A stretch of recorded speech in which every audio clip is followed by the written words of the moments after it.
Hey there, Nerd Army. It is time once again, guys, for another Nerd Logic podcast. So, this will be Nerd Logic Podcast episode number 3, guys.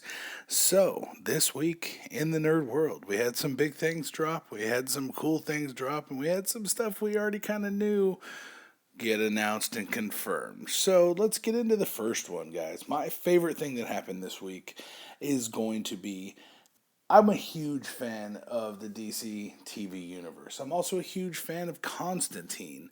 And I was really sad when it got canceled. I was one of those people that were all over Twitter just sitting there, hashtag save Constantine on every damn post. I mean, I wanted Constantine to stay alive. Matt Ryan embodies Constantine. And we had that horrible fucking Keanu Reeves movie. Which, I mean, cinematically, it's not a bad movie, but as a comic book fan, there was too many things I just didn't like. Plus, fucking John Constantine is English, not fucking Ted from Bill and Ted's Bogus Journey. I like Keanu Reeves, don't get me wrong, guys, but in that, it just wasn't the role for him. I do agree it could have been done so much better, but Matt Ryan embodies Constantine. He really puts John Constantine, and he's very passionate about the project. He embodies that character like no one else ever could, and I don't think we could ever replace Matt Ryan as Constantine. I really don't. It would be an uphill battle to do so, and it would piss off so many fans because he is amazing. But guys, it has been confirmed. Constantine is staying canon in the DC TV universe. So Constantine will be appearing on episode number 5 of Arrow Season 4 this year, guys, and they've announced why he's going to be on the show and why they're crossing it over. So, if you guys remember, Arrow has gotten a little bit towards the mysticism kind of side. Flash remains very scientific, but Arrow's starting to get a little bit of magic and kind of mysticism kind of going on, like the Lazarus Pit we brought in, which is very far-fetched from the very down-to-earth Arrow that we have had, realistic villains and everything. It's very far-fetched to go that way, but they went with the Lazarus Pit, bringing Thea back to life when she had been dead a couple of days. Well, John Constantine's purpose for coming back in Season 4, Episode number 5, is the fact that he will be reviving the year-dead Sarah Lance. Yes, you know how we have White Canary in the Legends of Tomorrow trailer and going to be on that show?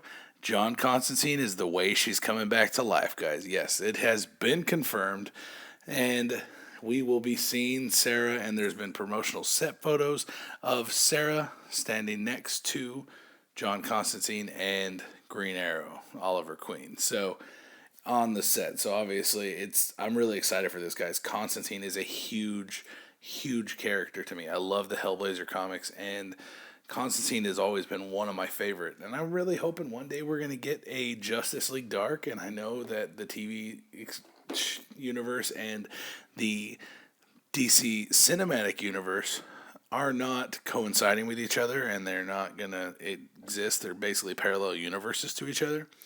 I know that's the case, guys, but it doesn't need to be, really, but it is. But I mean, hopefully we get Matt Ryan on the big screen as Constantine if Guillermo del Toro's vision really comes to life.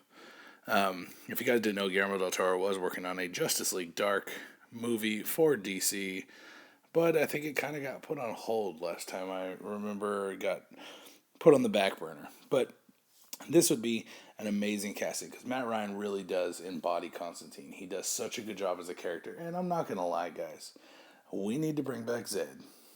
She was an awesome character, and she was hot. Now, one thing, bringing Constantine and making him a canon character in the DC TV universe, even though he got dropped and his show got canceled, keeping him as a character that can reoccur and keep coming back to the show, into Arrow, into Flash, into Supergirl. This does many things. Now, bringing him in also means we can get Dr. Fate, which I would be freaking stoked. And I would love to see, with that whole magical side and everything, bringing Zatanna in, or Zatara. I mean, bringing in one of them into the show, maybe bringing Zatara, and Zatanna, and maybe have Zatara take over and become Dr. Fate. Because we all know it wasn't intended to be used, but it was an Easter egg in the Constantine TV show where we get to see Dr. Fate's helmet. Now, if you guys don't know Dr. Fate, he is extremely powerful character. But when you put on Dr. Fate's helmet, it basically is a symbiote. It needs someone to remain Dr. Fate. So Constantine puts on the helmet, he becomes Dr. Fate, and he's basically trapped in his own mind. Now, Dr. Fate is extremely powerful and actually one of the most powerful characters in the DC universe. Dr. Fate can change the fight for either direction. But the really cool thing is that would be one guy I would love to see come through. I mean, obviously we have Constantine now. It's been confirmed. He's locked in. Now, guys, in the DC TV universe, there was another big drop. We got our first look at Jay Garrick. Yes, okay, it wasn't an official picture released, but this was released on, I believe, Instagram by DC Universe or Twitter. I wasn't sure, Instagram or Twitter, but it was released, and this is an homage right here, paying tribute to the Flash of Two Worlds, which is the first time Barry Allen and Jay Garrick meet in the comics, and yes, we got this homage of Grant Gustin's Flash and Jay Garrick. We get to see the first look at Jay Garrick, which is awesome. You get to see he's got the jeans on. It looks like they're going more towards this version where he's got a jacket instead of this version, which is the old school golden age where he's got the red t-shirt on, the long sleeve t-shirt. But also we're getting to introduce, if you look at the character laying down on the floor in the front, this is actually going to be the new police officer that's going to be a reoccurring character. Basically, Eddie's replacement. Yes, guys. Rest in peace, Eddie Thawne. You were a hero. And kind of a douchebag at times. But we all loved you. So, guys, this is actually just so cool. They didn't make this. They're not going to make this a real comic book cover or anything. But this is just a cool homage showing that Barry Allen and Jay Garrick are going to be meeting for the first time. So I'm really excited about this, guys. I'm a huge comic book fan. I actually own the Flash of Two Worlds comic. And just seeing this and seeing the detail they're putting into this to make it pay homage to the original material is awesome. And it just makes me love the DC TV universe so much more because they really do care about these characters and care about our opinions on them. I'm just really excited for this, guys. First, we've got Constantine back. Now we've got the Flash really paying homage to this badass cover with Jay Garrick. I can't wait to see Jay Garrick. He's actually one of my favorite Flashes. If you guys don't know, I do history ofs. I haven't done one in a couple months. I want to take a little bit of a break from it, but I have done the history of Jay Garrick and most of the other Flashes. Everyone but Barry Allen's, all the major Flashes but Barry Allen. So that one is planned for the future, guys. I actually just got requested today a few other history ofs, one being Donna Troy, another being the going actually to White Canary in the comics and doing a history of White Canary, which is on the way, guys. I will be doing that. Another thing that's going on in the DC TV universe is the Vixen show is going to be happening too. Now, if you guys don't know, Vixen is going to be an animated show, but technically it is still canon because Grant Gustin and Stephen Amell's Green Arrow and Flash will be on the show, and they will be reprising their characters in the animated version. Obviously, we're never going to see Vixen probably come to the real life because she's on the animated show, but it's just a really cool thing. So things that happen on there could possibly affect what's going on in the real world, but I'm kind of highly doubting it. A lot of people are saying it's going to happen, but we'll have to wait and see, guys. This will be playing on CW Seed, which is basically like their HBO Go or HBO Now. So you're going to have to check that out. As soon as it comes out, guys, I will be doing reviews for each of the episodes. I'm actually debating if I should start a second channel just for my reviews because I've got so much going on this channel, my reactions. I'm going to be doing my history ofs again, character breakdowns. I'm really going to get back into all my other videos instead of just doing a lot of reactions and reviews. I'm thinking about starting a second channel, maybe Nerds Mirais TV or Nerds Mirais Reviews. Let me know what you guys think about that idea down in the comments below. Should I do it or should I not? Should I just cram it all onto this channel, or should I start a new one? And hopefully you guys will follow me. But another thing that was really awesome that was posted in DC Universe, now the movie universe, is Jared Leto posted this awesome picture paying homage to The Killing Joke. Now, I've always said, I actually said a couple weeks ago that Killing Joke would be an awesome live action movie. Make that a Batman movie. But in this universe that they have already established for us, they would have to change a few things because, according to the early rumors in this universe, Jim Gordon is already dead, which kind of ruins it because The Killing Joke is based around Jim Gordon and his daughter.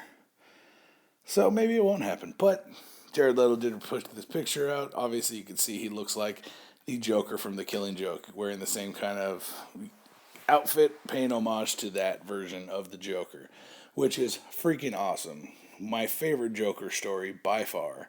And one of the most fucked up Joker stories. If you guys have not read it, make sure you go check it out. It is just fucked up. I actually have done a video in the past of my top 3 Joker stories, and that was in it, and I really go into detail on what it does, so check that one out, guys. But another thing that came out, let's get into the next subject. So, one movie I'm super excited for that is coming out is going to be X-Men Apocalypse. So earlier in the week, Bryan Singer, which is one of my favorite directors, I just love it. He's such a great director, especially for a comic book based movie, because this guy really loves the material that the movie is based off of. He's a huge comic book fan. He takes fans into account when he's making his decisions for his movies. And he did release this picture right here. Someone dropped something, and it's 2 big-ass I-beams forming an X. So this is pretty cool. Maybe we're going to see Magneto manipulate this shit, turn it into this big-ass X, and you can see it's in front of a green screen set with some realistic set in the background. This is awesome. This is just a great picture, guys. And he did release another picture. This one says, reminds me of Area 51, hashtag Roswell, hashtag X-Men, hashtag X-Men Apocalypse. So obviously it looks like the uniforms. So maybe this is the inside of the X-Mansion. We get the new uniforms. I don't know, guys. We'll have to wait and see. But this is a really cool set photo. It leaves you open to think about a lot of different things and speculate what this really could be. But I'm going with the uniforms. It's the 80s, and look it. The one in the middle's got bell bottoms. It's possible. I really think that is a possibility, guys. Okay, guys, the next thing I want to talk about is something that is near and dear to my heart, and that is the Ghostbusters. So the Ghostbusters remake is up and going and filming, and the all-female cast looks awesome. I'm really excited for it. They released all these awesome pictures. But the thing that I'm going to talk about today is that Dan Aykroyd and Bill Murray, so far, have been confirmed to be making a cameo appearance in the Ghostbusters movie. Now, before you get all giddy and fall out your chair all excited like I did, they're not going to be playing their selves. They're not going to be playing their characters. Because this Ghostbusters universe does not coincide with the previous Ghostbusters universe.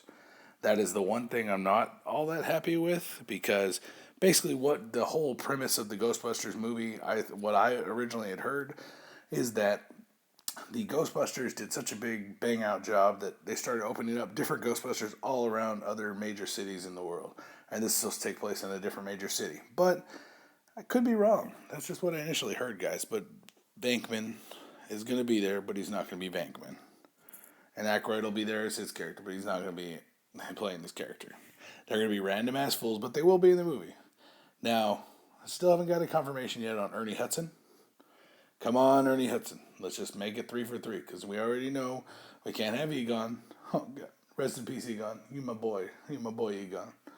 But I'm really excited for the Ghostbusters movie. I want to know what you guys think about it. Let me know in the comments below, guys. But one more thing I really do want to talk about is on the Marvel side. Now, this subject is a little bit touchy, because some people are pissed about it, some people are stoked about it. This is an idea that could possibly break the damn internet. Now, we've had those, like Kim Kardashian shooting champagne onto her butt. That was one that kind of broke the internet a little bit. This one, guys, is Spider-Man in the Civil War movie will be having two different outfits.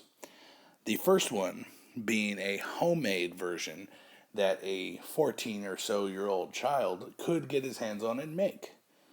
Obviously, if you guys think that the 14-year-old Spider-Man could whip up the badass looking Spider-Man suit and web swing his way looking like a boss and clean cut and fucking awesome with probably no money, you're tripping.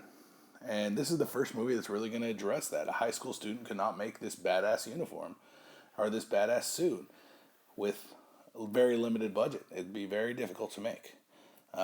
Obviously, you would see something like this. You'd see what we've been told is there's going to be goggles and a hoodie and tights and boots and shoe. I mean, it's just going to be a clusterfuck thrown together of a little makeshift Spider-Man suit.